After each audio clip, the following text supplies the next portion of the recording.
2027-ci ildə Qarabağ neft yatağının, 2029-cu ildə isə Şahdəniz kompresor Abşeron yatağının tam miqyaslı işlənmə, Ümid mərhələ 2 və Babək qaz layihələrinin istismara verilməsi gözlənilir.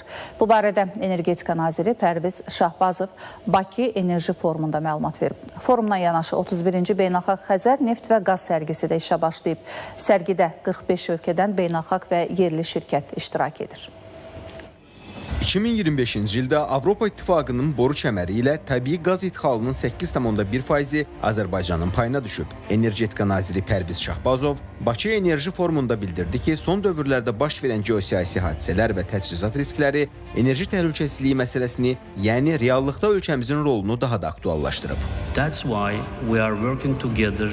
Azərbaycan 20-dən çox ölkəyə neft tədarük edir. Təbii qazla təmin etdiyi ölkələrin sayı isə 16-dır. Bu da boru kəməri qazının ixracının coğrafi əhatə dairəsinə görə onu qlobal miqyasda aparıcı ölkələr sırasına daxil edir. Keçən il və bu ilin ilk 4 ayı ərzində Azərbaycan Avropaya 16,7 milyard kubmetr, Türkiyə isə 12,8 milyard kubmetr, Gürcüstana 3,3 milyard kubmetr, Suriyə 800 milyon kubmetr qaz ixrac edib.